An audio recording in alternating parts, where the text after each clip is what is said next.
قسط نمبر 2 اقرا پڑھ تجویز پچھلی قسط جو لکھی گئی اس میں ایک غلطی جو موبائل کی پوسٹنگ کی بنا پر ہوئی نوٹس کی ہے وہ یہ ہے الحمدللہ رب العالمین۔ الحمد میں الف لام زبر ال ہام میم زبر ہم دال پہ دو الحمد للہ۔ دیکھیے لام لام سے لام زبر لا للہ، الف خالی ہے ہا زیر ہی لیکن کراس الف کے نیچے نہیں۔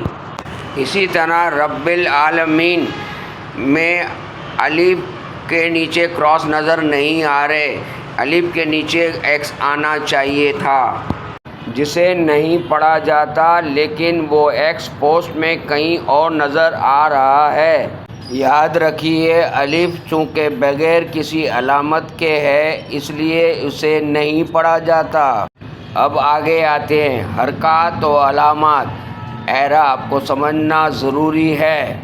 حرکات، پہلا ہے زبر، عربی میں نصب یا فتح کہتے ہیں، حرف کے اوپر ہوتا ہے۔ مثال شجرہ، ترا، خطبہ، پورا منہ کھول کر ادا کیا جاتا ہے۔ آدھے الف کے برابر کھینچیں، لمبا نہ کریں، جھٹکا نہ دیں۔ الف کی آواز کو چھوٹا کرنے سے زبر کی آواز نکلتی ہے۔ بجا کو کھینچ کر باجا نہ پڑھیں، کالا کو کالا نہ پڑھیں۔ چھوٹی حرکت کو لمبا اور لمبی حرکت کو چھوٹا کرنے سے مطلب بدل جاتا ہے، جیسے کالا کا مطلب ہے اس ایک مرد نے کہا، اگر اسے کالا پڑھا تو مطلب ہوگا ان دو مردوں نے کہا۔ زیر، عربی میں جر یا کسرہ کہتے ہیں، حرف کے نیچے ہوتا ہے۔ مثال ایبلن کو اس طرح پڑھیں، یوں پڑھنا غلط ہوگا ایبیلن، یا انیبن کو اینوبن نہ پڑھیں۔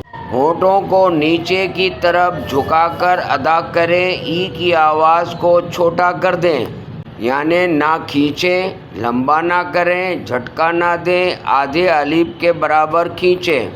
مثلا لام زیر لی، لام کی آواز کو چھوٹا کر دیں یعنی لی نہ پڑھیں، مطلب لام میں ای کی آواز شامل نہ ہو۔ پیش، عربی میں ضمہ رفع کہتے ہیں، حرف کے اوپر ہوگا۔ مثال رسولن، ہونٹوں کو پوری طرح گول لیکن دائرہ کم سے کم رکھیں۔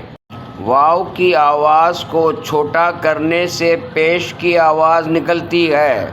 پیش کی آواز کو واو کی طرح نہ کھینچیں، لمبا نہ کریں، جھٹکا نہ دیں، آدھے الف کے برابر کھینچیں۔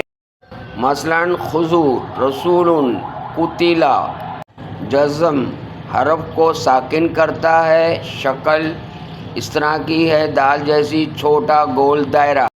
مثال الحمد، لام پر اور میم پر جزم ہے، عربی میں اسے سکون کہتے ہیں، سکون والا حرف ساکن کہلاتا ہے۔ جیسے لم، لام پر زبر لام زبر لا اور میم پر جزم میم ساکن، پس لام اور میم کو ملا کر پڑھیں۔ من، قل، باقی اگلے کالم میں انشاءاللہ۔